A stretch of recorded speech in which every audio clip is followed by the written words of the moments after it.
सभी को मेरा प्यार भरा नमस्कार। मैं प्रशांत सोलंकी स्वागत करता हूं आप सबका आपके अपने परिवार में। तो मेरे भाई आज हम पाथ सीरीज में अपनी अगली वीडियो लेके आए हैं। सेंटेंस इंप्रूवमेंट के क्वेश्चंस जो कि रिसेंट कुछ एग्जाम्स में पूछे गए हैं, किस तरीके के क्वेश्चंस हैं वो आपको पूरा एनालिसिस यहाँ पे मिल जाएगा और वो क्वेश्चंस की प्रैक्टिस करने को भी आपको यहाँ पे मिल जाएगी। पिछले कुछ दिनों में कुछ सर्टेन मेडिकल इमरजेंसीज के चलते क्लासेज लगातार आपको नहीं मिल पाई हैं, नॉट जस्ट ईयर, थोड़ा सा पेड बैचेज में भी डिस्टर्बेंस रही है और रैंकर्स गुरुकुल यूट्यूब चैनल पे भी आपने देखा होगा कि क्लासेस में ज़्यादा नहीं ले पाया हूँ। ज़्यादा क्या, बहुत ना के बराबर क्लासेस ले पाया हूँ। तो कारण है कुछ सर्टेन मेडिकल इमरजेंसीज फैमिली में, जिनके चलते मैं बहुत ज़्यादा क्लासेस नहीं ले पाया हूँ। अगले 2, 4, 5 दिन और ये दिक्कतें रह सकती हैं। तो अभी आज आपको एक क्लास मिल रही है, आप इसको एंजॉय कीजिए, देखिए। और अगर आपने अब तक जो पुरानी क्लासेस हैं, खास करके PQRS हो गया, पैसेज हो गया, एरर डिटेक्शन हो गया, वॉइस हो गया, ये क्लासेस अगर आपने नहीं देखी हैं तो इनको ज़रूर देख लेना। होमोनीम्स में आपको बहुत कुछ सीखने को मिलेगा। तो ये क्लासेस अगर नहीं देखी हैं तो ज़रूर देख लेना पाथ सीरीज की। और मेरे भाई, आपके लिए बहुत सॉलिड कंटेंट हम लोग प्रिपेयर करते हैं और उसको फ्री ऑफ कॉस्ट आपको प्रोवाइड करते हैं आपके अपने टेलीग्राम चैनल प्रशांत सोलंकी इंग्लिश। लिंक आपको पिंड कमेंट के अंदर मिल जाएगा, डिस्क्रिप्शन के अंदर भी मिल जाएगा। तो टेलीग्राम आज और अभी तुरंत के तुरंत ज्वाइन कर लेना, क्योंकि उसमें आपको सिर्फ और सिर्फ क्वालिटी कंटेंट मिलता है। कोई फालतू के इधर उधर की वीडियोस के आपको लिंक विंक नहीं देखने को मिलेंगे। जस्ट क्वालिटी और सिर्फ क्वालिटी कंटेंट की जो चीजें होंगी वो आपको उस टेलीग्राम पे मिलता है। So you must and you should join that Telegram channel, Prashant Solanki English, इस नाम से हमारा चैनल है। जरूर ज्वाइन करिएगा, लिंक आपको पिंड कमेंट में ही मिल जाएगा। ठीक है, तो बात करते हैं आज के टॉपिक की। इंप्रूवमेंट हम पढ़ेंगे, सेंटेंस इंप्रूवमेंट के क्वेश्चंस। बाकी टॉपिक को शुरू करने से पहले भाई मैं स्टार्टिंग में बता देता हूं, आप में से बहुत सारे बच्चे 2026 के लिए भी तैयारी कर रहे होंगे और सोच रहे होंगे कि 26 में क्या अलग करें, किस तरीके से करें कि सब कुछ चीजें हमारी बढ़िया से कवर हो जाएं। उसके लिए भाई आप लोग आंख बंद करके ट्रस्ट कर सकते हैं इंग्लिश स्पेशल VOD बैच पे। रिकॉर्डेड बैच आपका ये रहता है। सिर्फ और सिर्फ 799 रुपए की फी में आपको ये लाइफ टाइम वैलिडिटी के साथ मिलता है। तो आप आंख बंद करके ट्रस्ट कर सकते हैं। इंग्लिश में आपको कंप्लीशन चाहिए, आपको सेटिस्फैक्शन चाहिए, आपको नॉलेज चाहिए, आपको वो डेप्थ में जाके चीजों को समझना है, आपको अंडरस्टैंडिंग चाहिए, तो मैं कहूंगा कि भाई this is the place to go. यहां पे एक बहुत ही बेसिक तरीके से और एडवांस्ड तक लेके जाने की जिम्मेदारी मेरी है। बहुत शिद्दत से, बहुत मेहनत से ये बैच आपका पूरा तैयार किया गया है। तो मैं कहूंगा कि this is the place to go. जाइए और आज के आज और अभी के अभी तुरंत चेकआउट कीजिए। अपडेटेड क्लासेस आपको मिलेंगी, सब कुछ आपको खतरनाक लेवल का मिलेगा। Now let's start the class. पहला क्वेश्चन आपके सामने है, we enjoyed very much at the party. अब देखो, इंजॉय एक ऐसी वर्ब है, अगर आपने VOD बैच में क्लास ली है या किसी भी फाउंडेशन बैच में भी क्लास ली है मेरे, तो आपको जरूर मैंने पढ़ाया होगा कि इंजॉय एक ट्रांजिटिव वर्ब होती है और किसी भी ट्रांजिटिव वर्ब के साथ में हम एक ऑब्जेक्ट का प्रयोग करते हैं। अगर कोई ऑब्जेक्ट नहीं होता है तो ऐसे केस में हम रिफ्लेक्सिव प्रोनाउन को ऑब्जेक्ट के रूप में लगा देते हैं। जैसे समझना, वी सब्जेक्ट है, इंजॉयड आपकी वर्ब है, वेरी मच क्या है, ये एडवर्ब ऑफ डिग्री है। वी इंजॉयड, कितना इंजॉय किया हमने, हाउ मच, कितना इंजॉय किया, very much, how much, very much. तो जो हाउ मच का रिप्लाई है ना, ये तो एडवर्ब ऑफ डिग्री है। और कहां पे इंजॉय किया, तो आप पाओगे एट द पार्टी, पार्टी में इंजॉय किया। तो एट प्रपोजिशन है जिसका ऑब्जेक्ट है पार्टी। लेकिन क्या इंजॉय वर्ब को ऑब्जेक्ट मिला, आप कहोगे नहीं मिला। नहीं मिला तो या तो इस पार्टी को हम ऑब्जेक्ट बना सकते थे, we enjoyed the party very much, ये आपका एक तरीका हो सकता था। या फिर पार्टी को अगर हम ऑब्जेक्ट नहीं बना पा रहे हैं तो इसका मतलब है कि हमें यहां पे एक रिफ्लेक्सिव प्रोनाउन की जरूरत पड़ेगी। We have enjoyed very much, भाई इसमें तो टेंस बदला लेकिन क्या ऑब्जेक्ट मिल पाया, मैं कहूंगा नहीं मिला। We enjoyed ourselves very much, आप कहोगे सर ये तो सही लग रहा है। We enjoyed at the party, क्या इसमें ऑब्जेक्ट मिला, मैं कहूंगा बिल्कुल भी नहीं मिला। वी वर इंजॉयड, बी की फॉर्म प्लस में वर्ब की थर्ड फॉर्म, ये आपका पैसिव बन जाता है। और पैसिव तो यहां पॉसिबल ही नहीं है। भाई हम किसी चीज को एंजॉय करेंगे या कोई आके हमको एंजॉय करके चला जाएगा, नहीं ना। तो इसका मतलब तो कुछ बहुत नेगेटिव सा नहीं हो जाएगा कि कोई आया और हमें एंजॉय करके चला गया, तो पैसिव नहीं लगा सकते हैं। तो इसका मतलब है कि करेक्ट आंसर क्या होगा, B option is the correct answer. तो we enjoyed ourselves very much, क्योंकि हमें अल्टीमेटली एक ऑब्जेक्ट चाहिए। ठीक है, वैसे कायदे से इसको वेरी मच तक ही अंडरलाइन किया जाना चाहिए था, लेकिन एग्जाम में आपकी बार आपने देखा ये बहुत मतलब अनरेगुलेटेड सी चीजें, कुछ भी दे रखा है, तो इस तरीके के क्वेश्चंस बड़े नॉर्मल हैं। आगे देखेंगे, neither the manager nor the employees. अब जब भी दो सब्जेक्ट को नीदर नॉर ईदर और, नॉट ओनली बट ऑल्सो, ये हमारे कोरिलेटिव कंजंक्शन कहलाते हैं। जब भी कोरिलेटिव कंजंक्शन से दो सब्जेक्ट को जोड़ा जाता है तो ऐसे केस में वर्ब जो है, जो सब्जेक्ट वर्ब के पास होगा उस पास वाले सब्जेक्ट के अकॉर्डिंग यूज की जाती है। नीदर और नॉर, इससे जोड़ा किसको, मैनेजर और एम्प्लॉइज। तो पास में कौन सा है, आपको ये वर्ब है, इसके पास में एम्प्लॉइज है, तो एम्प्लॉइज के हिसाब से वॉच का नहीं किसका प्रयोग होगा, वर्ब का होगा। ये एलिमिनेट हो जाएगा और ये एलिमिनेट हो जाएगा। ठीक है, अब क्योंकि नीदर नॉर का पेयर है तो इसमें ऑल्सो का कोई सेंस नहीं बनता है, so this is also eliminated. Option C is the correct answer. ठीक है, वैसे ध्यान देंगे नीदर नॉर नेगेटिव वर्ड होते हैं, इनके साथ नॉट का प्रयोग भी नहीं किया जाता है। अगर सेंटेंस के स्टार्टिंग में नीदर या नॉर आ रखा हो तो ऐसे केस में वहां पे इन्वर्जन का भी प्रयोग करते हैं। आप कहेंगे सर यहाँ भी तो नीदर स्टार्टिंग में था, लेकिन इन्वर्जन नहीं है, यहाँ पे दो सब्जेक्ट को जोड़ रहा है, वर्ब बाद में है। क्योंकि यहाँ पे दो सब्जेक्ट है तो यहाँ पे इन्वर्जन नहीं लगाएंगे, इन्वर्जन का कोई सेंस यहाँ पे नहीं बनता है। लेकिन अगर ऐसा होता कि नीदर शुरू में आ जाता, फिर सब्जेक्ट होता, फिर वर्ब होता और फिर कहीं जाके नॉर होता, तो ऐसे केस में हम इन्वर्जन का यूज करते हैं। Now let's move forward. She told to me, अब देखो टेल आपकी एक ऐसी वर्ब होती है जिसके साथ टू का प्रयोग नहीं करते हैं। बहुत सारी वर्ब्स होती हैं जिनमें इनडायरेक्ट ऑब्जेक्ट के पहले टू आता है, बहुत सारी वर्ब ऐसी होती है जिनमें इनडायरेक्ट ऑब्जेक्ट के पहले टू नहीं आता है। जैसे सेड टू मी सही होता है, इनडायरेक्ट ऑब्जेक्ट यानी मी। इनडायरेक्ट ऑब्जेक्ट वो होता है जो व्यक्ति होता है, डायरेक्ट ऑब्जेक्ट वो होता है जो वस्तुएं होती हैं। He requested me, he ordered मी,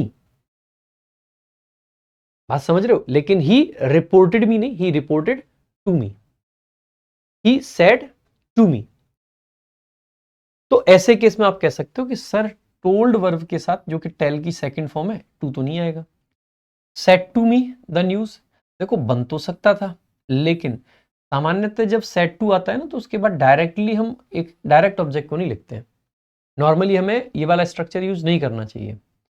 ठीक है, तो क्या has told to me, told to तो यहां भी आ रखा है और यहां पे आ रखा है, इसका मतलब है told me is the correct answer. अच्छा एक चीज और ध्यान देना, अभी जो करंट में जो क्वेश्चंस चल रहे हैं, क्योंकि पैटर्न एनालिसिस हमें करना है, हमें एक बात का विशेष ध्यान देना है।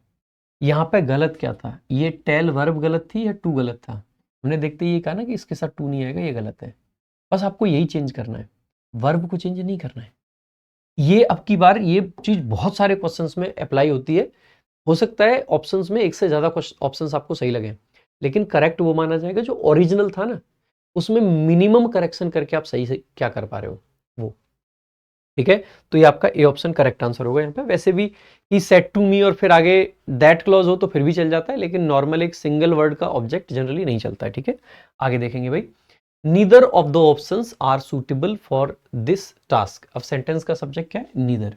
नीदर अगर आपका सब्जेक्ट है, ये तो आपका डिस्ट्रीब्यूटिव वर्ड है, और जितने भी डिस्ट्रीब्यूटिव प्रोनाउंस होते हैं, जैसे नीदर हो गया, ईदर हो गया, ईच हो गया, ठीक है, इनके साथ में कभी भी हम प्लूरल वर्ब का यूज नहीं करते। कौन सी वर्ब आती है, सिंगुलर आती है। इसका मतलब यहाँ पे वर्ब कैसी आएगी, सिंगुलर, तो आर नहीं इज का प्रयोग होगा, पहली चीज। दूसरा, ऑफ के बाद में जो नाउन होता है वो प्लूरल में ठीक होता है, और उसके साथ आर्टिकल द भी जनरली आता ही है। आप पाओगे सर वर नहीं आ सकता है, जैसे आर नहीं आया है। इज और इज एकदम तो ठीक है। शूटेबल है, शूटेबल है। अच्छा आगे देखेंगे, सूटेबल टू नहीं होता है, सूटेबल फॉर समथिंग होता है, तो is suitable for this task. तो neither of the options is suitable for this task. तो सूटेबल इन दिस टास्क भी नहीं होना, एट दिस टास्क भी नहीं होता है, तो फॉर दिस टास्क। आगे देखेंगे, ही इज गुड। अब जब भी हम किसी व्यक्ति का स्टैंडर्ड बताते हैं ना, तो good at, bad at, expert at, ठीक है, तो जब भी हम कहते हैं कि कोई व्यक्ति किसी चीज में कैसा है, he is terrible at maths, he is good eight maths, he is good eight English, इस टाइप से, तो सबसे पहले तो हमारा क्या आना चाहिए, एट प्रपोजिशन आना चाहिए। आप पाओगे कि ये ऑप्शन एलिमिनेटेड है और ये एलिमिनेटेड है। यहाँ पे देखो गुड एट है और यहाँ पे बेस्ट एट है। क्या हम ये नहीं लिख सकते कि he is best at mathematics? मैं कहूंगा this is grammatically acceptable. He is best at mathematics का मतलब होता है कि वो बहुत सारी चीजों में अच्छा है, लेकिन सबसे अच्छा किस में, मैथ्स में। तो ये वाला आपका बन सकता था, लेकिन मैंने आपसे क्या कहा है, ओरिजिनली अगर हम क्वेश्चन को देखें तो हमें क्या गलत लगा, गुड या इन? आप कहोगे इन की जगह एट आएगा, तो दिस वे आर्टिकल, मतलब option B is the correct answer. अच्छा एक चीज समझना, आप में से ज्यादातर लोगों को लगता होगा कि सर बेस्ट है तो यहाँ पे सुपरलेटिव डिग्री है तो आर्टिकल द आना चाहिए था, अगर द नहीं है तो फिर तो ये तो वैसे ही एलिमिनेट हो जाता। लेकिन मतलब थोड़ा सा ध्यान से सुनना है ना, जब मैं एक व्यक्ति को बहुत सारे व्यक्तियों में से चूज करता हूं तो हम सुपरलेटिव के साथ आर्टिकल द का प्रयोग करते हैं। He is the best student in the class, there are many students in the class and this person is the best. Radhika is the most beautiful girl in the class. तो अच्छा, एक चीज और भी ध्यान देना, और जनरली ऐसे केसेस में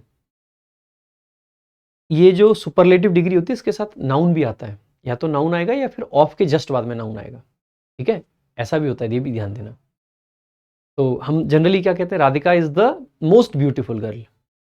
हम जनरली अगर सिर्फ मोस्ट ब्यूटीफुल लिखे ना, राधिका इज मोस्ट ब्यूटीफुल, ये चल जाता है क्योंकि पीछे नाउन नहीं है। जब नाउन होता है ना तो आर्टिकल मैंडेटरी होता है। जब नाउन नहीं है तो आर्टिकल फिर हमें सोचना पड़ेगा कि लगाना है या नहीं लगाना है। अगर हम आर्टिकल लगाते हैं तो सामान्यतः मान के चलते हैं कि बहुत सारे लोगों में से हमने एक को चूज किया है। ठीक है, हम कह सकते हैं he is the best among all. बहुत सारे लोग हैं, उनमें से बेस्ट ये व्यक्ति है। मैं सिंपल मान लीजिए यहाँ पर बहुत सारे लोग हैं और हम इंग्लिश की चर्चा कर रहे हैं कि इंग्लिश में राधिका सबसे अच्छी है। मैं कहूंगा when we talk about English, Radhika is the best among all. The best among all का मतलब है सब में से राधिका बेस्ट है। लेकिन अगर मैं ये कहना चाहूं कि Radhika is good at a lot of things, Radhika बहुत सारी चीजों में बहुत अच्छी है, बट उसका जो बेस्ट है ना वो मैथमेटिक्स में आता है। तो Radhika is good at a lot of things but she is best at mathematics. यहां पे आप कभी भी द नहीं लगा सकते हो। तो जब हम एक ही पर्सन को डिफरेंट डिफरेंट सिचुएशंस में देखते हैं तो article the is not used. आप समझ रहे हैं? मैं अगर ये कहना चाहूं, देखो राधिका बहुत सुंदर है, आप सबको तो पता ही है ना कितनी सुंदर है ना? आपने मेरे मुंह से बहुत बार सुना होगा ऐसा। ठीक है, जस्ट फॉर फन, सुंदर तो वो है, मैं सुंदर ना कह के कह सकता हूं क्यूट है। ठीक है, लेकिन जब वो जो रेड वाली साड़ी है ना, जब उसको पहनती है तो सबसे ज्यादा क्यूट लगती है। सबसे ज्यादा यानी कि दुनिया में सबसे ज्यादा नहीं, वो नॉर्मली भी क्यूट है, लेकिन सबसे ज्यादा क्यूट कब लगती है? जब वो रेड साड़ी को पहनती है। यानी कि अगर हम उसकी ही सिचुएशंस को कंपेयर करें तो she is cutest when she wears that red sari. She is cutest, इसका मतलब है कि हम किसी और से उसको कंपेयर नहीं कर रहे हैं। जब भी सुपरलेटिव के पहले आर्टिकल द नहीं होता है तो हम सेम पर्सन को डिफरेंट डिफरेंट सिचुएशंस में कंपेयर करते हैं। ठीक, ऐसे ही मैं कह सकता हूं like India is best in winters.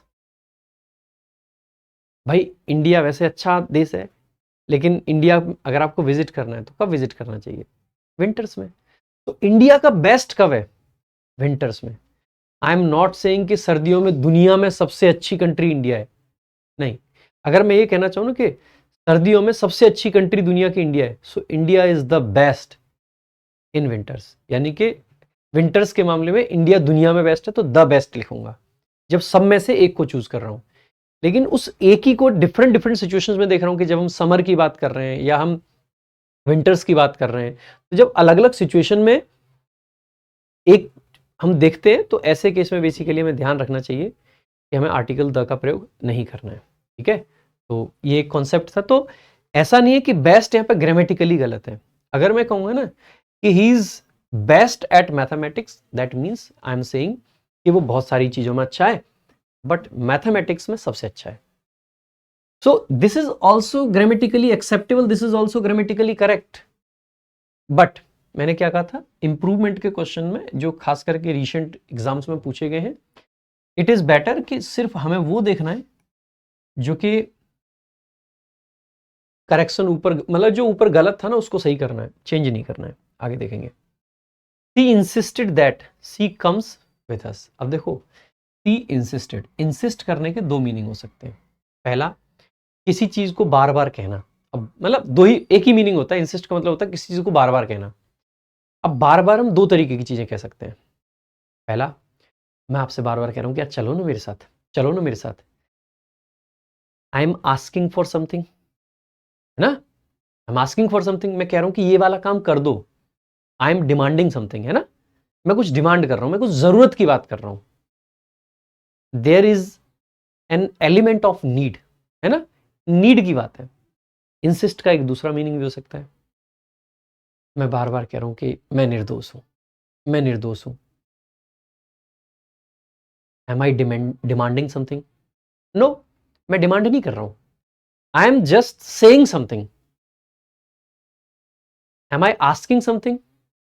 No, मैं कुछ पूछ नहीं रहा हूं, मैं कुछ आपसे मांग नहीं रहा हूं। I am saying something, I am asserting a fact. समझ रहे हैं? तो इफ आई से कि इंसिस्ट वर्ब की हम मैं बात करनी है तो there can be two possible meanings, एक जहां पे we are demanding something and दूसरा जहां पे we are saying something.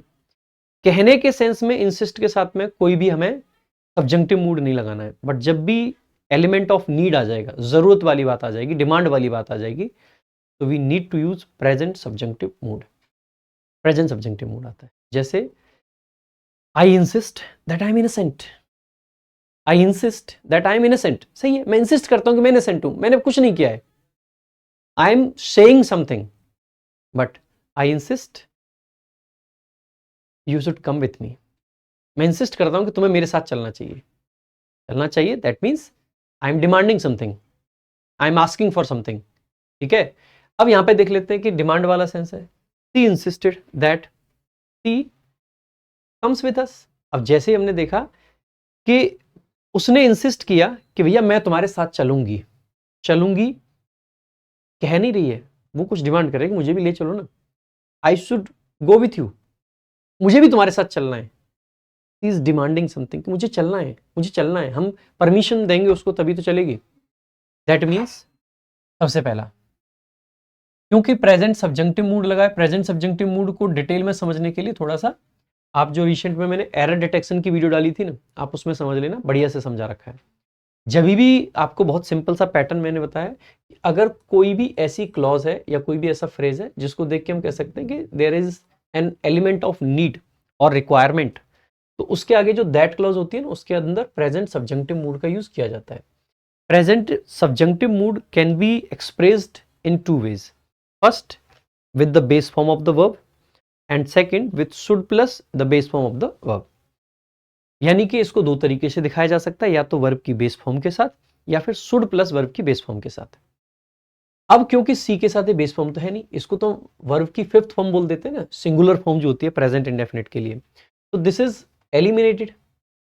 Came is the second form, eliminated. Should come, it is correct.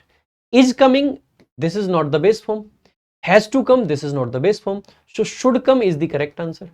या तो शुड कम आता और या फिर सिंपल कम आ सकता था। He insisted that she come with us। देखो भाई, she is confident। अब जैसे ही आप देखेंगे कॉन्फिडेंट, कॉन्फिडेंट के साथ में अगर आप किसी चीज को लेके कॉन्फिडेंट है कि यार ऐसा होगा, या तो हम कहते हैं she is confident that she will win, तो विल विन, लेकिन विंस तो फैक्ट हो जाएगा, हमें फैक्ट तो नहीं दिखाना है, प्रेजेंट इंडेफिनिट तो फैक्ट होता है, तो ये तो गलत हो जाएगा। ऑफ टू विन, ऑफ के बाद में कभी भी इंफिनिटिव तो नहीं आ सकता प्रीपोजिशन के बाद, ये भी गलत हो जाएगा। कॉन्फिडेंट ऑन समथिंग नहीं होता है, कॉन्फिडेंट ऑफ डूइंग समथिंग होता है, तो आप कहोगे she is confident of winning the match. Next देखेंगे आगे। She is senior than, senior के साथ क्या आता है, टू आता है, तो she is senior to me होना चाहिए ना कि देन। देन है, फ्रॉम है, देन है, टू है, एक ही ऑप्शन है, करेक्ट आंसर हो जाएगा, है ना भाई। अगला क्वेश्चन देख लेते हैं। He did not know where was. अब जब भी WH वर्ड्स का प्रयोग, ध्यान देंगे, जब भी किसी WH वर्ड का प्रयोग सेंटेंस के बीच में किया जाता है, तो ऐसे केस में ये जो शब्द होता है ये कंजंक्शन का काम करता है, और क्योंकि ये कंजंक्शन है तो कंजंक्शन के बाद हमें सब्जेक्ट प्लस वर्ब की जरूरत होती है। तो आगे में इंटरोगेटिव फॉर्म नहीं चाहिए, ये वर्ब प्लस सब्जेक्ट है तो गलत हो जाएगा, तो यहां पे लिखना चाहिए द बुक वॉज केप्ट, तो where the book was kept ये करेक्ट है। Where was interrogative structure, interrogative structure. Has kept गलत हो जाएगा, क्यों गलत हो जाएगा, एक तो आप पास्ट देख रहे हो आगे, इससे कह सकते हो डिड नॉट के बाद में हैज नहीं आना चाहिए। दूसरा, एक बात बताइएगा, हैज केप्ट क्या है, हैज प्लस वर्ब की थर्ड फॉर्म प्रेजेंट परफेक्ट का एक्टिव स्ट्रक्चर है, बुक ने किसी चीज को रखा है या बुक को रखा गया है, आप कहोगे सर बुक को रखा गया है, तो we need a passive structure. तो the book was kept, passive structure है, बी प्लस वर्ब की third form, that's the correct answer. आगे देखेंगे। ही टुक पेन, भाई पेन का मतलब होता है दर्द और पेन्स का मतलब होता है एफर्ट्स। भैया एक बात बताओ, टास्क को फिनिश करने में उसने दर्द लिया? दर्द नहीं, एफर्ट। टेक पेन्स आपका एक फिक्स्ड फ्रेज होता है, तो सी मतलब he had pain, gave pain, took pains आपका करेक्ट आंसर हो जाएगा। आगे देखेंगे अगला।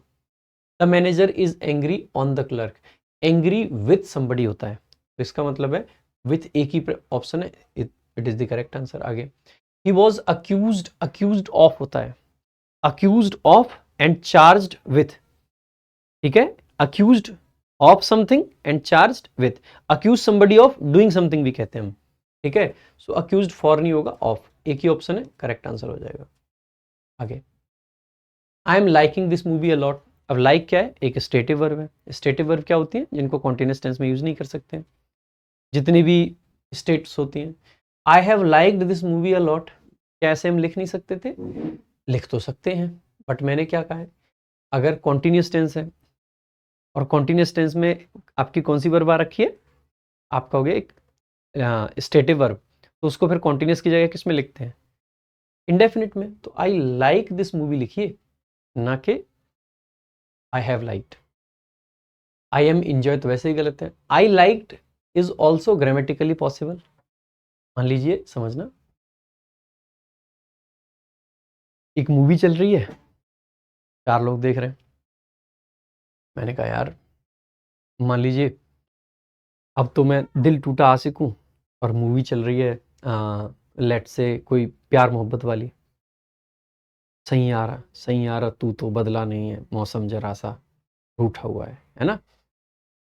तो फिर मेरे को कैसा लगेगा, मैं कहूँगा देखो जब ये मूवी रिलीज हुई थी ना, I like this movie a lot, लेकिन अब तो मैं दिल टूटा आशिक हूँ, अब तो मेरे को मूवी चाहिए कुछ मतलब आशिकी टू टाइप नहीं, मैं तो दिल दिल किस में टूटता है, मतलब कोई भी ऐसी मूवी जिसमें दिल टूटा हो, दिल टूटे आशिक को अच्छा दर्शाया गया हो, वही ऐसी मूवी चाहिए। तो मैं ये भी कह सकता हूँ कि I liked this movie, very much possible, क्या मैं ये कह नहीं सकता हूँ? तो grammatically liked is also possible, क्या हैव लाइक्ड पॉसिबल नहीं है? बिल्कुल पॉसिबल है। मतलब आई हैव लाइक्ड इट, इसका मतलब है कि मे बी अब तक मैं पसंद करता हूँ, आगे ना पसंद करूँ, हालांकि थोड़ा कम यूज होता है, लेकिन yes it is also possible. But in the given context मैंने क्या कहा था, जो इनकरेक्ट है जस्ट उसको करेक्ट करना है आजकल आपको, वो बी से करेक्ट हो जाएगा, बाकी कुछ देखने की जरूरत नहीं है। फिर आप कहोगे सर जब इतना ही करना है तो हमें समझा क्यों रहे हो पूरा?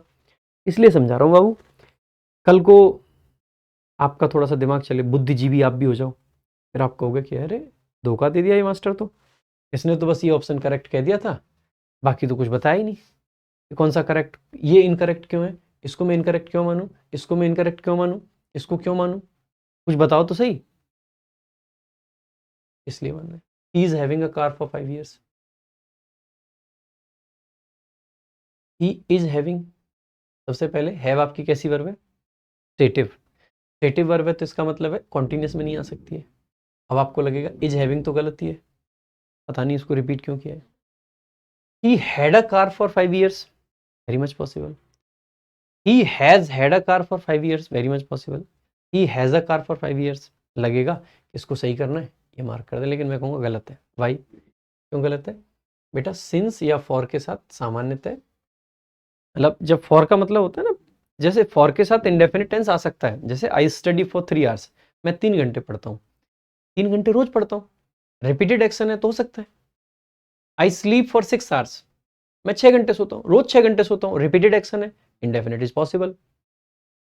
लेकिन अगर मैं आपसे ये कहूँ कि we are friends for 2 years, तो क्या 2 years से सर्कल चल रहा है? नहीं, कोई ऐसा साइकिल नहीं है जिसमें 2 साल, ये 2 साल, फिर 2 साल, फिर 2 साल, फिर 2 साल, दैट्स नॉट पॉसिबल। ऐसे केस में हमें समझना चाहिए कि अगर सिंस फॉर आ रखा है तो फॉर के साथ में इंडेफिनिट टेंस तभी लगेगा जब एक्शन रिपीटेड हो, रिपीटेड तो है नहीं, तो इसका मतलब यहाँ पे इंडेफिनिट नहीं आ सकता है, ये गलत हो जाएगा। क्योंकि कार का 5 साल के लिए होना कोई रिपीटेड एक्शन नहीं है। फिर क्या है, क्या हैड आ सकता था, इट वॉज पॉसिबल, मतलब इट इज पॉसिबल, लेकिन हैज हैड आपका करेक्ट आंसर है, क्योंकि प्रेजेंट परफेक्ट लगा देना आपको सिंस फॉर के साथ। क्या पास्ट इंडेफिनिट आ सकता है? बिल्कुल। मान लीजिए आप हैं और बगल में आपके पाप हैं, ठीक है, और सामने आपके बाप हैं। तो आप अपने पिताजी को बता रहे हैं कि पिताजी शादी करा दो। पिताजी कह रहे हैं कि पागल हो गया है, मैंने 2 महीने पहले तेरे लिए एक लड़की ढूंढ ली है। आप कहोगे बस पिछले 4 साल से हम साथ हैं, यानी कि लास्ट 4 years, लेकिन आज भी तो आप साथ हैं। तो आप कहोगे we have been together for 4 years, क्योंकि पिछले 4 साल का वो पीरियड है। ठीक है, अच्छा जी। अब दूसरी सिचुएशन क्या हो सकती है, आप हैं, आपके पाप हैं, और आपके जो पाप हैं दूसरे उनके बाप हैं। वो आके आपसे क्या कह रहे हैं, शादी करो। आप कह रहे हो हम तो साथ ही नहीं है, शादी क्यों करें, हमारा तो ब्रेकअप कब का हो गया।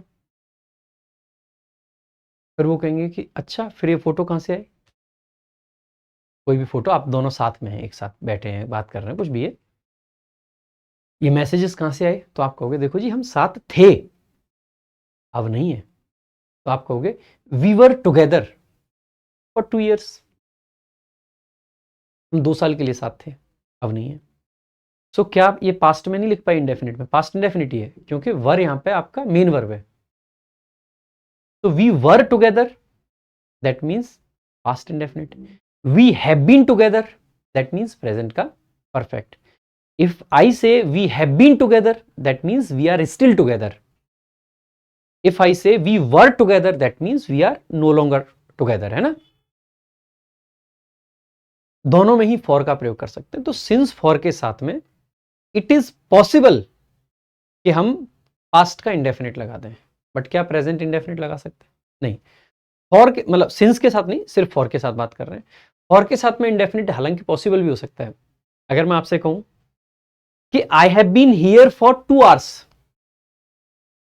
इसका मतलब पिछले 2 घंटे से मैं हूं, क्योंकि प्रेजेंट परफेक्ट तो कुछ यही सेंस देता है। नहीं मेरे भाई, I have been here for 2 hours, भाई प्रेजेंट परफेक्ट। मैंने आपको एक बात बताई है, आपने अगर मेरे से टेंस पढ़ा है तो कहीं ना कहीं ये ग्राफ्स देखे होंगे। मैं ग्राफ बनाता हूं, मैं कहता हूं कि ये जो पार्ट है ना फ्यूचरिस्टिक वाला, ये इंडेफिनिट और कॉन्टिन्यूस से रिलेटेड है, और ये जो पार्ट होता है ना ये परफेक्ट से रिलेटेड है, पीछे का part. If I use present perfect tense, I have been here, have been यानी कि जो 2 hours है वो कौन से, ये। लेकिन क्या मैं ऐसे नहीं कह सकता हूं I am here for 2 hours, ask whatever you can, whatever you want to. मैं आपसे कहता हूं कि देखो मैं 2 घंटे के लिए यहां हूं, आप जो चाहते हैं पूछ लीजिए, आई एम हियर फॉर 2 hours। तो indefinite tense is also possible, but then the duration is futuristic in nature। Duration आगे का है। जैसे हिंदी में हम 2 तरीके से कह सकते हैं ना, मैं कहूं मैं 2 घंटे से यहां हूं, I have been here for 2 hours। मैं 2 घंटे के लिए यहां हूं, I am here for 2 hours, यानी कि वो आगे का पीरियड है। क्या इसमें ये हो सकता है ही, अगर मैं ऐसे लिखूं ना he has a car for 5 years, का मतलब है कि ये कार इस पर 5 साल के लिए है, 5 साल बाद इसको बेचनी पड़ेगी, गलत हो जाएगा। कई बार आपने सुना है the passport is valid for 2 years, आपने पासपोर्ट बनवाया तो 2 साल के लिए वैलिड है, 2 साल कौन से, आगे वाले। तो इज वैलिड कहना सही है। या आप कह सकते हैं कि जैसे मान लीजिए कोई चीज है और आप पिछले 4 साल से उसको यूज कर रहे हैं, तो मैं कहूंगा it has been in use for 4 years। Has been in use यानी कि पिछले 4 साल। तो अगर परफेक्ट टेंस लगाते हैं फॉर के साथ तो इसका मतलब है पिछले वाले पीरियड, अगर सिंपल टेंस लगाते हैं तो आगे आने वाला। क्या कार के साथ में सामान्यतः कोई ये कहेगा सिर्फ 5 साल के लिए, अरे 5 साल बाद उसका मन करे ना बेचे भाई। तो ये फ्यूचर का ड्यूरेशन नहीं हो सकता है, तो सिर्फ किसका बन सकता है, आप कहोगे सिर्फ और सिर्फ किसका बन सकता है, तो ये वाला बन सकता है परफेक्ट टेंस वाला, तो ये इसलिए नहीं आएगा। क्या हैड पॉसिबल नहीं है, मैं कहूंगा एब्सोल्युटली पॉसिबल है he had a car for 5 years। मान लीजिए कोई व्यक्ति मुझे चलता दिखाई दे रहा है, क्या साइकिल पे चल रहा है, वो वाला जो एग्जांपल दिया था कि अगर आप ये कह रहे हो कि we were together, that means you are no longer together, अब आप साथ नहीं हो। तो if you say we were together, that means past use कर रहे हो, तो वो चीज अब नहीं है। तो ऐसे ही अगर मैं कहता हूं कि I had a car for 5 years, that means I know longer have a car, अब मेरे पास कार नहीं है। इफ आई से I have had a car for 5 years, that means कि पिछले 5 साल से मेरे पास कार है एंड आज भी मेरे पास कार है। इफ आई से I had a car for 5 years, that means कि मैं ये कह रहा हूं कि मेरे पास 5 साल तक कार थी, अब नहीं है। I hope you got the difference. और देखो मैं बहुत बेसिक से समझाता हूं आपको। तो पॉसिबल ये भी था, लेकिन फिर हमने ये क्यों नहीं मार्क किया? अगेन जैसे ही मैं इसको मार्क करता हूं तो the time changes, time change हो जाता है और टाइम चेंज हम नहीं कर सकते। तो C option is the correct answer. आगे देखेंगे। He worked very hard lest he may fail. अब लेस्ट के साथ तो जानते हैं, या तो प्रेजेंट सब्जंक्टिव मूड आता है। अगर आपने मेरे से वीओडी बैच में पढ़ा है मूड कंडीशनल, तो आपने 1000% ये पढ़ा होगा कि लेस्ट के साथ या तो प्रेजेंट सब्जंक्टिव मूड आता है, यानी कि वर्ब की बेस फॉर्म, और या फिर क्या आता है, शुड आता है। तो शुड कहो या मूड को, बात तो एक ही है। देख लेते हैं। In order that he does not fail, कोई सेंस ही नहीं बनेगा। ठीक है, वैसे भी तो इन ऑर्डर दैट हो या सो दैट हो, उसके साथ डू डज डिड वगैरह नहीं आते हैं, उसके साथ में कैन कुड मे माइट आते हैं। ठीक है, फॉर नॉट फेलिंग नहीं होगा, lest he should fail, correct, should के साथ आ रखा है। आगे देखेंगे भाई। The baby was sleeping since 2 hours। 2 hours is a period. Period के लिए फॉर का प्रयोग करते हैं, पॉइंट ऑफ टाइम के लिए सिंस लगाते हैं, तो ये तो गलत है। फ्रॉम नहीं लगाएंगे, बाई नहीं लगाएंगे, सिंस नहीं लगाएंगे, और 2 hours। Next, he is more tall. Tall एक सिंगल्स लेवल का वर्ड है। टॉल, नंबर ऑफ वोवल्स भी काउंट करेंगे, एक ही जगह पे है तो एक ही वर्ड है। जब भी सिंगल्स लेवल का, अगर आपने एडजेक्टिव मेरे से वीओडी बैच में पढ़ा है तो 101% आपने ये कॉन्सेप्ट पढ़ा होगा कि अगर एक लेवल का वर्ड होता है, एडजेक्टिव होता है, तो उसकी कंपैरेटिव बनाने के लिए ईआर या ईएसटी लगाते हैं सुपरलेटिव के लिए। ईआर कंपैरेटिव के लिए और ईएसटी सुपरलेटिव के लिए। मोर नहीं लगाएंगे। तो टॉलर हमें लिखना है, टॉलर के साथ में टू नहीं आ सकता है क्योंकि कंपैरेटिव डिग्री के साथ में देन का यूज करते हैं। क्या टॉलर के साथ मच आ सकता है? Very much possible, it is correct. Taller के साथ बिना मच के काम चल सकता है? Very much possible. क्या टॉलर के साथ मोर आ सकता है? Not possible. अब फिर से कहोगे आप, सही ये भी है और सही ये भी है। एब्सोल्युटली करेक्ट है दोनों, 1% भी डाउट मत कर लेना जो मैं आपको बता रहा हूं। अगर दोनों सही है तो दोनों में से कौन सा मार्क करें? अब ये ताऊ जी कहेंगे, जो भी पेपर बनाने वाले ताऊ जी हैं, कि भैया क्या मैंने यहाँ पे मच लगाने के लिए कही थी आपसे? नहीं कही थी, काहे अपना दिमाग लगा रहे हो? चुपचाप बिना मच वाले को मार्क कर दो। ये इसको सही नहीं मानेंगे, that I am sure about. That's it. Next, अगला सर आपका क्वेश्चन है, he did not succeed despite of his hard work. अब देखो, despite is a preposition itself, तो it can not take of, इसके साथ में ऑफ का प्रयोग नहीं करते हैं। इन स्पाइट ऑफ लिख सकते हैं, बिल्कुल लिख सकते हैं, लेकिन हिज वर्किंग हार्ड नहीं लिखेंगे, हिज हार्ड वर्क लिखेंगे। ठीक है, या फिर हिज नहीं आएगा इसमें, क्योंकि अगर हमने नाउन ना लिख के जीरंड लिखा है तो जनरली हिज लगाने की जरूरत नहीं है। ठीक है, आगे बाकी ये पूरा स्ट्रक्चर ही बदल रहा है, मैंने कहा कि बदलना कुछ नहीं है। Despite his hard work, very much possible. Although his hard work, although is a conjunction and it should be followed by a subject and a verb, but here we only have a noun phrase and a noun phrase can only become an object or a subject। एक noun phrase सिर्फ subject object बन सकता है, subject होता तो verb आती, इसीलिए ये ऑब्जेक्ट है। और ऑल्दो के बाद में ऑब्जेक्ट का नहीं, हमें एक क्लॉज की जरूरत होती है। नेक्स्ट, ऑल्दो कंजंक्शन है, सब्जेक्ट है, वर्ब है, एडवर्ब है, it is also correct. B and D both are correct, but दोनों में से एक चूज करना है। ये क्या कह रहा है हमसे कि भाई इतना दिमाग क्यों लगा रहा है? मैंने जब कहा है कि इसमें गलत ऑफ है, बस इस ऑफ को हटाओ, ऑप्शन ढूंढो, उसको मार्क कर दे, बस यही ऑप्शन है ऐसा। ठीक है, आई होप आपको इस चीज से मदद हो रही होगी, पैटर्न एनालिसिस से। मजा आ रहा है भाई पैटर्न एनालिसिस में? देखो, ही रिटर्न्ड बैक, भाई रिटर्न के साथ में बैक तो नहीं आना चाहिए, या तो हम केम बैक लिखते हैं और या फिर हम सिंपल रिटर्न्ड लिखते हैं। अच्छा एक बात बताओ, जैसे ही आप इसको देखोगे तो क्या कहोगे, रिटर्न गलत है, या आपका पहला इंस्टिंक्ट ये कहेगा कि बैक गलत है? मैं कहूँगा बैक को हटा दीजिए, काम चल जाएगा। कौन सा ऑप्शन? ये। क्या अगेन आएगा? नहीं। लेकिन देखो केम बैक भी ऑप्शन में, तो क्या केम बैक गलत है? मैं कहूँगा कतई गलत नहीं है। He came back to his home town after many years, it is absolutely correct. But again the same logic applies here. And what is the logic? The logic is कि जो ओरिजिनल सेंटेंस था उसमें minimum correction हमें करना है, minimum change हमें करना है, and that's where option B is correct. तो ही हैज रिटर्न्ड बैक, वही रिटर्न के साथ बैक नहीं आएगा। नेक्स्ट देखेंगे अगला क्वेश्चन आपका। My friend lives in a village since 2015। अब देखो वैसे तो सही है सेंटेंस, लेकिन सिंस के साथ में क्या होता है, इंडेफिनिट टेंस या कॉन्टिन्यूस टेंस नहीं आ सकता है। सिंस के साथ में ओनली या तो परफेक्ट या परफेक्ट कॉन्टिन्यूस आएगा। ठीक है जी। लिविंग डायरेक्ट नहीं, इज लिविंग नहीं, हैज लिव्ड तो ठीक हो जाता, लेकिन फ्रॉम नहीं सही होता। Option C.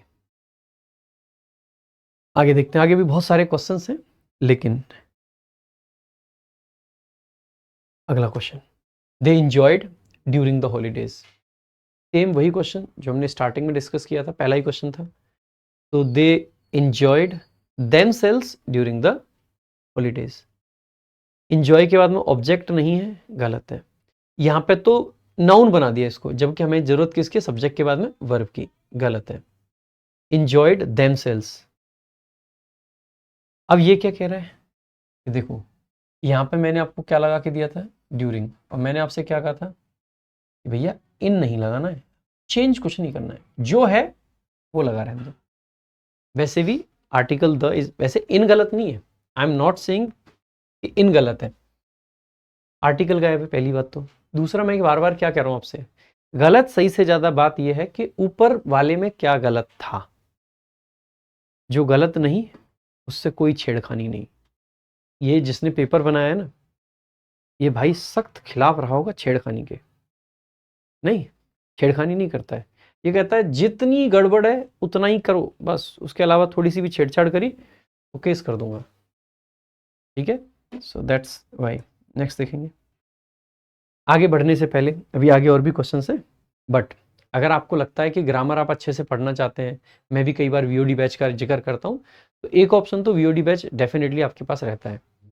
बट मान लीजिए जो बच्चे ऐसे हैं कि चलो भाई वीओडी बैच तो अब नहीं पढ़ पाएंगे, पेपर पास में है, मेंस का पेपर है या कुछ और है, तो प्रैक्टिस करने के लिए अगर हमें कोई किताब चाहिए, पढ़ने के लिए कोई किताब चाहिए, ऑथेंटिक बुक्स चाहिए, तो मैं कहूँगा कि देखो ये आपके लिए, ये है इंग्लिश रामबाण, और इसका नाम रामबाण सिर्फ और सिर्फ इसलिए है क्योंकि इस किताब के अंदर जो कॉन्सेप्ट्स है ना, वो ट्रूली रामबाण है आपके लिए।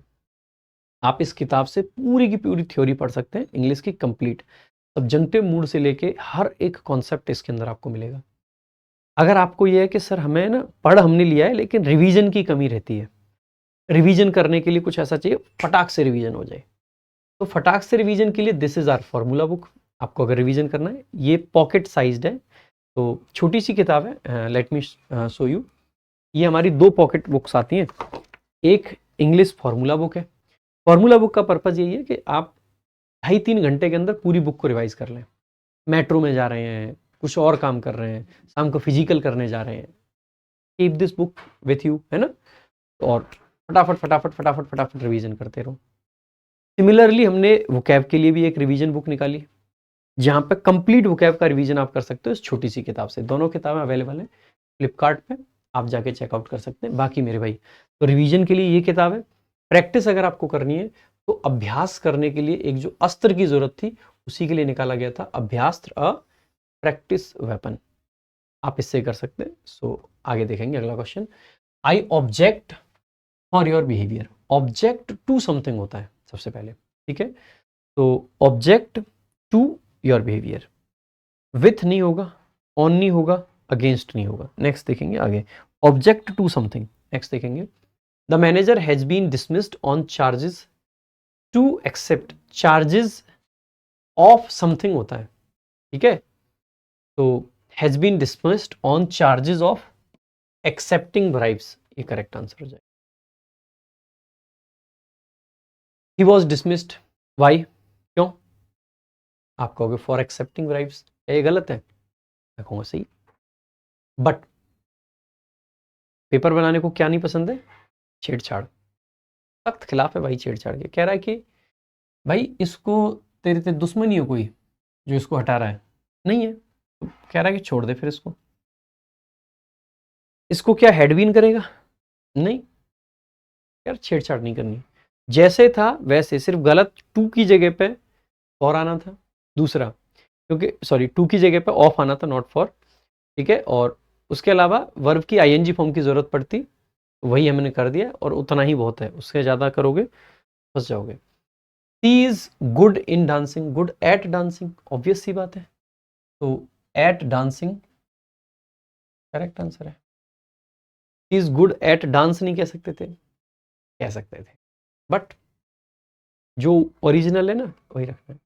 Dancing and dance both can work. वैसे dancing is the preferred choice here, है ना। He asked me where do I live. Where WH word है, सेंटेंस के बीच में आया, सेंटेंस के बीच में WH वर्ड आएगा तो आपका स्ट्रक्चर कैसा होना चाहिए? अफर्मेटिव। तो ही आस्क्ड मी।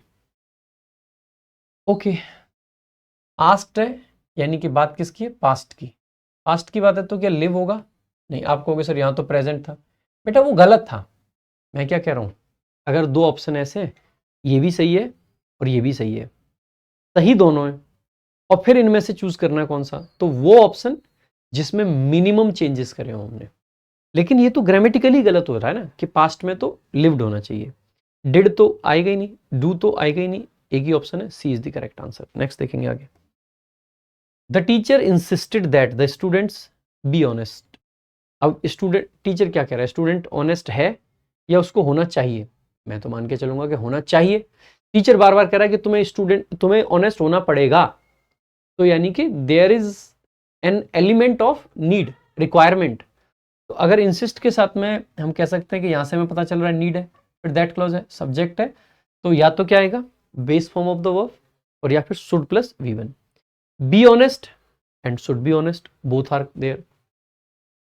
इज ऑनेस्ट और शुड ऑनेस्ट गलत हो जाएंगे, क्योंकि इज के बाद में ये इज गलत है क्योंकि बेस फॉर्म नहीं है।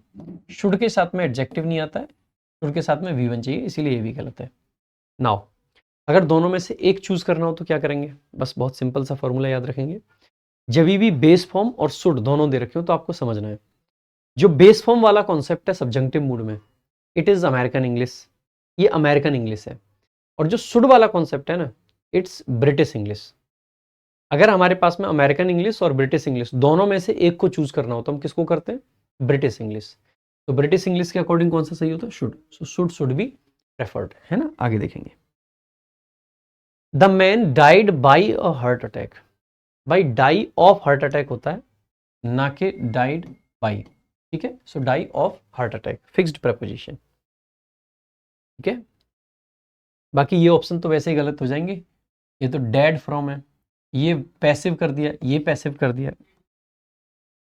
The speaker had been hardly audible due to disturbance. तो आप कह सकते हो कि वो ऑडिबल नहीं था डिस्टर्बेंस की वजह से। अब हार्डली की जगह पे hard to hear, hard to hear का कोई सेंस ही नहीं है।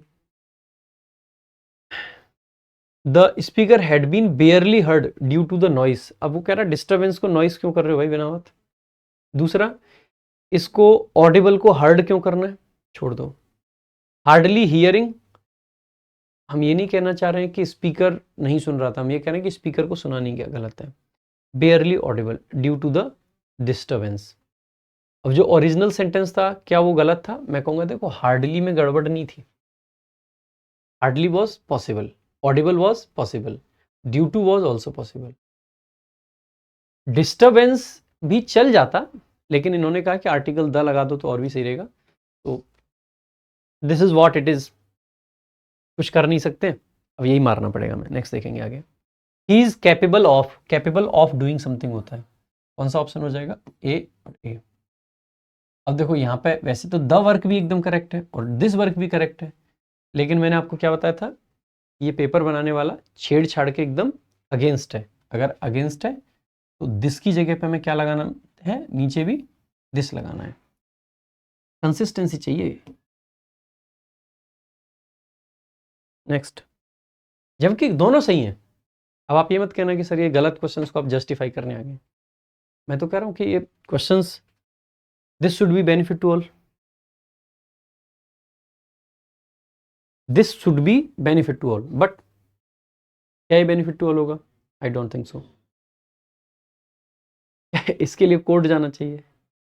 आई डोंट थिंक सो, क्योंकि कोर्ट में इन पे लॉजिक होगा कि मतलब आपको सेंटेंस को अप्रूव मतलब इम्प्रूव करना है, जो गलती है उसको सही करना है, चेंज नहीं करना है। लेकिन क्या ऐसे क्वेश्चंस पूछे जाने चाहिए? और पूछे गए, अनफॉर्चुनेट इट इज, बट है तो है। He is sleeping when I called him, when I called him indicates a past action है ना, पास्ट टाइम, ये तो पास्ट एक्शन है, पास्ट टाइम है, तो ये प्रेजेंट, ये प्रेजेंट, ये present, the only option is was sleeping. Next, he is one of those students who, अब देखो हु आपका रिलेटिव प्रोनाउन है, सब्जेक्ट है, वर्ब है, वन ऑफ है, वन ऑफ के बाद कैसा नाउन आता है? प्लूरल। रिलेटिव प्रोनाउन, इसका एंटीसीडेंट स्टूडेंट्स है, स्टूडेंट्स के हिसाब से हैज नहीं क्या आएगा, हैव आएगा। अब यहाँ पे गलत फहमी बच्चों को हो जाती है कि वन ऑफ के बाद में सिंगुलर वर्ब आता है, वन ऑफ के बाद सिंगुलर वर्ब आता है, दैट्स करेक्ट, बट कब आता है? We need to understand it. जब वन ऑफ सब्जेक्ट हो तब आता है, लेकिन यहाँ पे वन क्या है? यहाँ पे तो वन कॉम्प्लीमेंट है, सब्जेक्ट है, वर्ब है, कॉम्प्लीमेंट है, ठीक है। सो दिस इज वाई आपको ध्यान रखना है कि हु यहाँ पे रिलेटिव प्रोनाउन है जिसका एंटीसीडेंट स्टूडेंट्स है, स्टूडेंट्स के हिसाब से प्लूरल वर्ब हैव आएगी। इसका मतलब है देखो हेड वाला तो गलत है, टेंस चेंज नहीं करना है। Who have never been cheating, अब तो नेवर के साथ जनरली हम कॉन्टिन्यूस टेंस नहीं लगाएंगे ना, परफेक्ट कॉन्टिन्यूस लगाएंगे, ठीक है। एवर को डायरेक्टली ऐसे यूज नहीं करेंगे, तो who have never cheated is the correct answer. वो भी ध्यान रखना है, जितना चेंज करना है मतलब जितनी जरूरत है उतना ही करो। The officer ordered to the soldiers to march ahead, अब ऑर्डर के साथ क्या नहीं आता? टू नहीं आता, बस यही हटाना है और कुछ नहीं करना है, ठीक है। Ordered the soldiers for marching change कर दिया, ordered the soldiers to march correct हो जाएगा, गेव ऑर्डर गलत हो जाएगा, ऑर्डर्ड टू गलत हो जाएगा। Next, this building is built from bricks, built of, of, तो built of bricks, constructed with नहीं करना है, मेड को नहीं करना है, हैज बिल्ट एक्टिव स्ट्रक्चर हो जाएगा, हैज बिल्ट क्या हो जाएगा? एक्टिव। बिल्डिंग ने कुछ नहीं बनाया है, बिल्डिंग को बनाया गया, पैसिव स्ट्रक्चर चाहिए। We must prevent him, prevent somebody from doing something, तो फ्रॉम आना चाहिए, फ्रॉम के साथ में आईएनजी फॉर्म आनी चाहिए, ये option. He speaks as if he was knowing everything, अब जैसे देखेंगे स्पीक्स है और एज इफ है तो मूड आएगा, तो वैसे तो हमें लगेगा कि ही वर नोइंग लिखो, लेकिन नो तो स्टेटिव वर्ब है, अगर स्टेटिव वर्ब है तो इसको हमें इंडेफिनिट में लिखना चाहिए, न्यू आना चाहिए, न्यू वर्ब की second form. As if he knows गलत हो जाएगा, एज इफ ही न्यू सही हो जाएगा, एज तो नहीं आएगा, एज दो ही न्यू एवरीथिंग। देखो एज इफ और एज दो दोनों सेम होते हैं, लेकिन कह रहा है ऊपर जब एज इफ है तो एज दो मत लगाओ। कायदे से B, C and D all three of them are correct. कैसे? आप कहोगे सर डी कैसे करेक्ट है? मैं कहूंगा ही स्पीक्स, वो बोलता है। क्यों क्यों बोलता है? As he knows everything, because he knows everything. तो आप कहोगे सर ये रीजन दे रहा है, करेक्ट है, लेकिन क्या ऊपर रीजन मांगा था भाई ने? भाई कह रहा है कि ना जी, मैंने तो वो अनरियल सिचुएशन बताई थी कि ऐसे बात करता है जैसे सब जानता हो, लेकिन क्या कोई ऐसा है जो सब जानता है? नहीं, तो this is an unreal condition, गलत हो जाएगा। यहाँ पे एज इफ की जगह पे एज दो लगा दिया, बेशक दोनों सिनोनिम है, लेकिन कह रहा है क्यों लगाना है सिनोनिम, जो है ओरिजिनल उसको लगाओ। I met him yesterday night at the party, देखो ये चीजें आपको काम आएंगी जब पेपर देने जाओगे ना, मॉक वॉक में हो सकता है काम ना आए, लेकिन पेपर में यही चीजें काम आएंगी, जब दो दो ऑप्शन एक जैसे दिखेंगे ना, फिर लगेगा क्या लगाएं क्या नहीं लगाएं। जो बातें आज मैं बता रहा हूँ तब आपके दिमाग में खनकेंगी। आई मेट हिम यस्टरडे, भाई यस्टरडे नाइट कुछ नहीं होता है, लास्ट नाइट होता है हमेशा। Yesterday night nothing, tonight होता है। सिंपल सा लॉजिक यही समझ लीजिए, यस्टरडे में तो डे आ रखा है और डे और नाइट थोड़ी एक साथ करने हैं, इसलिए लास्ट नाइट। आज रात को टू नाइट, अगली रात को टुमारो नाइट। तो आई हैड मेट हिम, ये तो पास्ट का टाइम है और पास्ट का perfect tense. Meet him present tense, met him last night, correct है। Was meeting him, continuous tense क्यों करना है? Next, she has a car, isn't it? She has a car question tag है, तो सबसे पहले तो इट नहीं सी आना चाहिए, सी है, सी है, सी है, और ये नॉट लास्ट में तो आते ही नहीं है, दोनों को मर्ज करके लिखना है, गलत हो जाएगा। अब देखो क्या इज एम आर है, नहीं है तो गलत हो जाएगा। अब एक तो डजंट सी है और एक हैजंट सी है। अब ये जो हैज है मेरे भाई, ये हेल्पिंग वर्ब है मेन वर्ब? आप कहोगे सर हेल्पिंग वर्ब ये नहीं है, ये क्या है आपका? Main verb. अगर मुझे इस सेंटेंस को नेगेटिव करना पड़े तो मैं दो ऑप्शन देता हूं आपको, आप बताइएगा दोनों में से क्या सही है। She has not a car, या she does not have a car. So what is the correct form? We'll definitely say this is the correct form because here has is not a helping verb, has is a main verb। ठीक है, ये main verb है और singular form है ये, इसीलिए ये है। इसका मतलब है the helping verb is does and not has. और क्वेश्चन टैग के अंदर हम अगर इज एम आर है तो बात अलग है, is am are main verb हो तो भी उसको क्वेश्चन टैग में यूज करते हैं, बट अगर कोई और वर्ब है तो मेन वर्ब को नहीं हेल्पिंग वर्ब को लगाते हैं। और going by this logic doesn't she is the correct answer. Hasn't she को हम क्या कंप्लीटली एलिमिनेट कर देते हैं? नहीं, समटाइम्स जब हैज हैव या हैड आपकी मेन वर्ब होती है तो भी हैज हैव हैड को क्वेश्चन टैग में यूज कर लेते हैं, बट वो तभी करना है जब डज वाला ऑप्शन अपने पास में ना हो। ठीक है, तो it is possible, but best option आपका क्या? A option. नेक्स्ट देखेंगे अगला, no other athlete was as great as Sachin is. देखो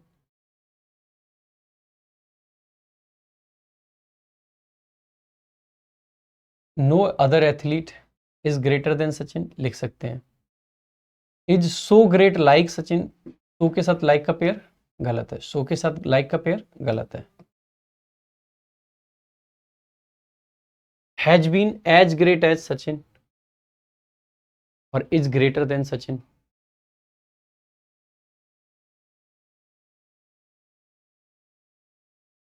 देखो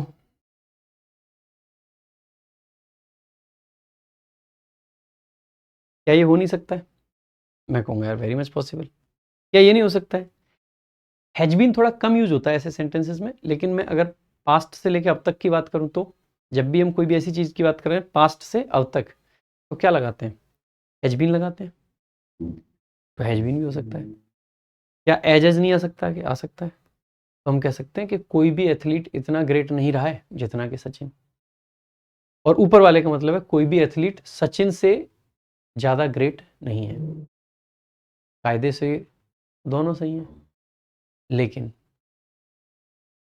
सामान्यतः हमें फिर कौन सा लगाना चाहिए? ए लगाना चाहिए या सी लगाना चाहिए? मैं कहूँगा जनरली जो प्रेफरेबल चॉइस होनी चाहिए वो ग्रेटर देन वाली होनी चाहिए, ना कि has been as great as Sachin. मतलब मुझे लगता है यार ये भी सही ही है। अब पता नहीं, अब यहाँ पे हम वो वाला काम भी नहीं कर पा रहे ना। ए ऑप्शन में इन्होंने क्या किया कि ये जो एज एज है इसको छेड़ दिया, और सी ऑप्शन में इन्होंने क्या किया कि एज एज को तो नहीं छेड़ा लेकिन टेंस को चेंज कर दिया, सिंपल से परफेक्ट कर दिया। अगर इतना छेड़ा है तो दोनों में से कौन सा, अब दोनों में ही चेंजेस करें? पता नहीं कि क्या सही कर मानना चाहिए इनको और क्या नहीं मानना चाहिए। मैं कहूँगा ए भी सही है और सी भी सही है। We can not say anything, अब क्या कह सकते हैं? दोनों पॉसिबल है, सी भी पॉसिबल है और ए भी पॉसिबल है।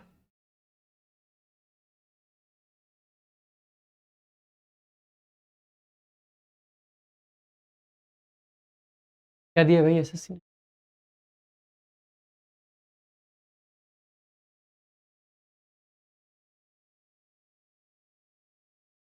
टीम वाले तो ये पूछ रहे कौन से एग्जाम का है। वैसे माइक ऑन करके एग्जाम का नाम नहीं ले सकते ना भाई, समझते हो आप? काफी बड़े बड़े नोटिस हैं, है ना? चलो बता देना एक बार, है ना?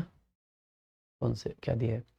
शी डिड नॉट स्पोक, अब डिड के बाद में V2 तो नहीं आता है तो V1 लगाएंगे, तो डिड स्पोक गलत है, स्पोकन गलत है, डिड नॉट स्पीक सही है। होने को तो was not speaking to anyone भी हो सकता था, लेकिन उसने कहा कि जो गलत था ना उसको करेक्ट करना है, फालतू की बकवास नहीं करनी। The child cried as if he was in pain, तो ही वॉज की जगह पे द ओनली ऑप्शन, अब देखो ये भी बड़ा कॉम्प्लिकेटेड सा सेंटेंस है। क्राइड पास्ट है, एज इफ के साथ में दो चीजें हो सकती हैं, या पॉसिबल कंडीशन और या अनरियल कंडीशन। अगर मैं एज इफ या एज दो की बात करता हूं सर, समझना भाई, एज इफ और एज दो,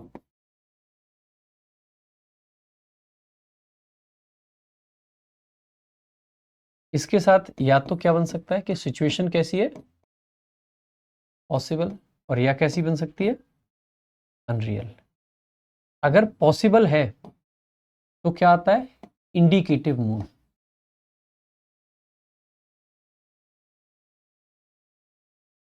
इंडिकेटिव मूड को अगर सिंपल शब्दों में कहें तो जो नॉर्मल टेंस होता है ना आपका, वही, जिस टेंस की जरूरत है वही, पास्ट में पास्ट लगाओ, प्रेजेंट में प्रेजेंट लगाओ। जब भी अनरियल आता है तो क्या आता है आपका, मैं कहूंगा तो ऐसे केस में आता है पास्ट सब्जंक्टिव मूड। ठीक है, पास्ट सब्जंक्टिव मूड में क्या आता है, V2/वर, ये किसके लिए आते हैं, आप कहोगे सर ये प्रेजेंट के लिए आते हैं, प्रेजेंट को एक्सप्रेस करने के लिए V2 या वर का यूज करते हैं, या फिर जो मॉडल्स होते हैं ना उनके साथ में, मतलब पास्ट मॉडल्स यानी वुड हो गया, माइट हो गया, कुड हो गया। और हेड प्लस V3 किसके लिए आता है, कहोगे टू एक्सप्रेस पास्ट, पास्ट को दिखाने के लिए। नाउ अगर मैं इसको कंसीडर करता हूं कि ये किसकी चीज है, आप कहोगे सर क्राइड है यानी कि पास्ट है, पास्ट है तो या तो अनरियल होगा या रियल होगा। अगर अनरियल होगा तो हेड प्लस V3 आना चाहिए। यहाँ पे आप देखो इज है, वर है, वॉज है, वॉज है, क्या हैज है, नहीं है, मतलब क्या हेड है, नहीं है। इसका मतलब है कि अनरियल वाली सिचुएशन को तो हम कंसीडर कर ही नहीं पा रहे हैं। अगर नहीं कंसीडर कर पा रहे हैं तो ऐसे केस में क्या इज आएगा, आपको ये तो प्रेजेंट हो गया।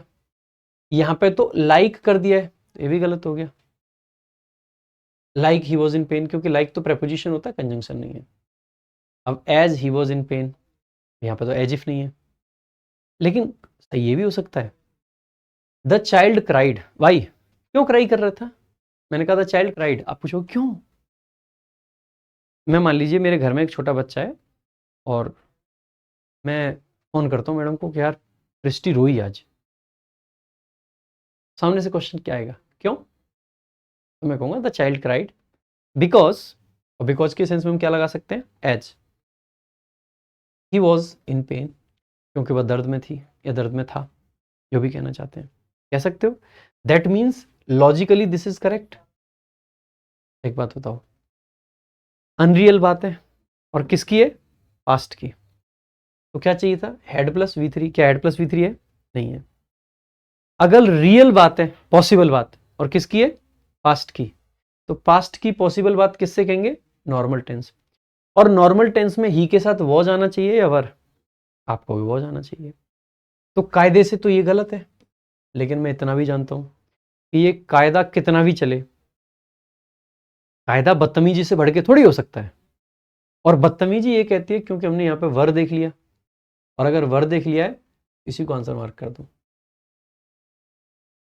आप समझ रहे हैं कायदा और बदतमीजी में फर्क, ठीक है भाई, बताना बदतमीजी सही है कि कायदा, बदतमीजी, इन्फॉर्मेशन मिल रहा है कि बदतमीजी ज्यादा सही है, कायदा नहीं, है ना।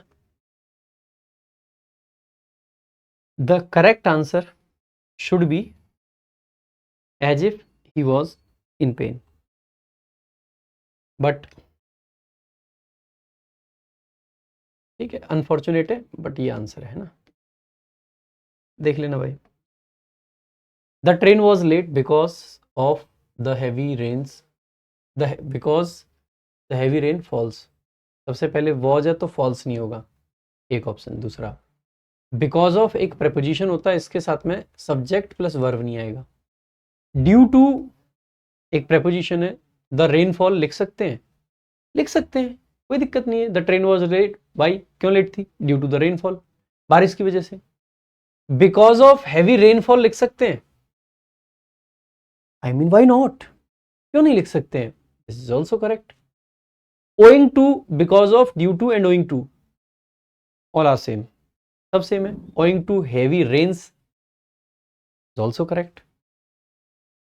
As conjunction, it rained heavily, this is also correct.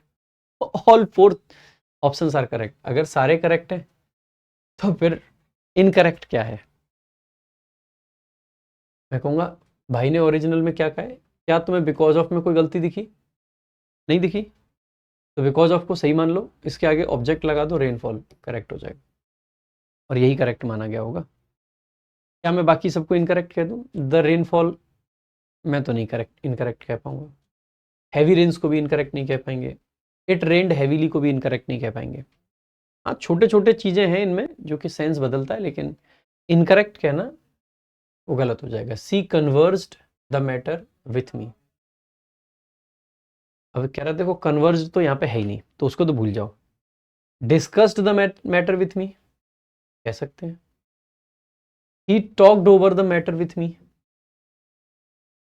Talked about generally ज्यादा सही रहता तो गलत हो जाएगा। He told the matter to me, grammatically ये सही हो सकता था, लेकिन कन्वर्जेशन वाली बात नहीं आएगी फिर इसमें। He said me about the matter गलत हो जाएगा। So he discussed the matter with me is the correct answer.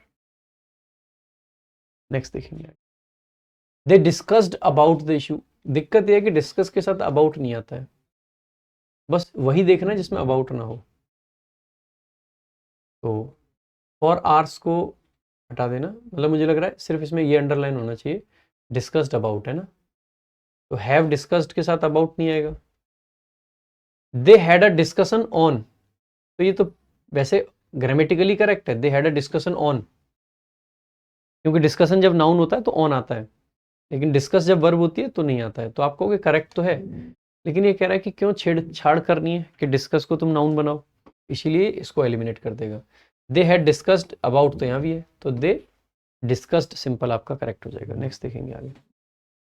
He prefers T, prefer के साथ टू का प्रयोग होता है ना कि देन का, बस इतना ही चेंज करना है। Tea to coffee in the morning सही है। टी रेदर देन कॉफी नहीं, कॉफी इंस्टीड ऑफ टी नहीं, ड्रिंकिंग टी फ्रॉम कॉफी नहीं, बस वही चेंज करो। He is so weak to lift the, भाई अगर आगे इन्फिनेटिव आ रखा है ना तो यहाँ पे टू का पेयर बनता है ना कि सो का, तो ओके। या फिर दूसरा आप ये कह सकते हैं, जैसे इस वाले पार्ट को अंडरलाइन करो फिर, तो अगर ये जो दे रखा है तो सो के साथ दैट का पेयर बनता है, तो दैट आ गया, एंड है, दैट है, दैट है। प्रेजेंट है तो कुड नहीं आएगा, और लिफ्ट्स तो आपका प्रेजेंट इंडेफिनिट टेंस है, कैन कुड मे माइट आया करता है इसमें, इसीलिए ए ऑप्शन करेक्ट आंसर हो जाएगा। He is junior than me नहीं होगा, टू नहीं होगा, कौन सा? ए, सी ऑप्शन। नेक्स्ट देखो भाई, he suggested that we should leave early, we should to leave, देखो सजेस्ट के साथ में सब्जेक्टिव मूड लगता है, ये ठीक है कि टू नहीं आना चाहिए, मतलब बस शुड के साथ वी वन लगा दो, वी शुड लीव अर्ली ये करेक्ट हो जाएगा। Will leave early, must, would ये सब नहीं आएंगे, क्योंकि वुड की मतलब सजेस्ट के बाद में अगर दैट क्लॉज आएगी तो प्रेजेंट सब्जेक्टिव मूड आता है। They discussed the problem in detail, अब देखो इन डिटेल होता है, इन डिटेल्स नहीं होता है, बाकी सब सही है, बस इन डिटेल करना है, बी ऑप्शन सही हो जाएगा। The book is more better than the previous one, भाई बेटर के साथ मोर लिखने की जरूरत नहीं है, much better than the previous one and better than the previous one both are correct. लेकिन again going with the logic that I discussed earlier, क्या यहाँ पे मच था? नहीं था, तो बस करेक्ट कर ऑप्शन डी हो जाएगा। अनफॉर्चुनेट है ऐसे क्वेश्चंस, लेकिन यस ऐसे क्वेश्चंस पूछे गए हैं, ठीक है। बाकी ये जो सचिन वाला क्वेश्चन था उसमें इनका जो करेक्ट आंसर है, तो लेट मी टेल कि ये जो हैज बीन वाला है ना, this is given as the correct answer, ठीक है। इनका कहना है कि देखो इस वाले में टेंस भी चेंज कर रहे हो, एज को भी चेंज कर रहे हो, एज को जैसा था वैसा रहने दो, बस टेंस चेंज करो, गलती टेंस में कि यहाँ पे इज है और यहाँ पे वॉज है, इस गलती को हटाओ और दोनों का मिक्स करके हैज बीन लगा दो, दैट्स इट। ठीक है। बाकी मेरे भाई एक बार फिर से आपको याद दिला दूं, अगर आप तैयारी करना चाहते हैं किसी भी एग्जाम की और बढ़िया से पढ़ना चाहते हैं तो आप ये वाला हमारा बैच जरूर चेकआउट करें एक बार। बढ़िया सॉलिड कंटेंट के साथ में ये बैच आपको मिलता है। बहुत कुछ है इस बैच के अंदर, मैं जितनी तारीफ करूं उतनी कम है। बाकी जरूर एक बार चेकआउट करें इंग्लिश स्पेशल बैच। बाकी मेरे भाई हमारा इंस्टाग्राम जरूर फॉलो करिएगा, Prashant Solanki English. WhatsApp channel, Telegram channel दोनों आपको फॉलो करने हैं। तो Prashant Solanki English is our Telegram channel and Prashant Solanki English is our WhatsApp channel. ठीक है, तो ये भी फॉलो कर लेने। रैंकर्स गुरुकुल ऑफिशियल भी आप फॉलो कर सकते हैं। ठीक है, तो आज के लिए और अभी के लिए सिर्फ इतना ही रखेंगे। बाकी मिलेंगे अगली क्लास में। अगली क्लास जो हमारी होगी वो फिलर्स की होगी। तो this is all for today. Thank you so much. जय हिंद, जय भारत।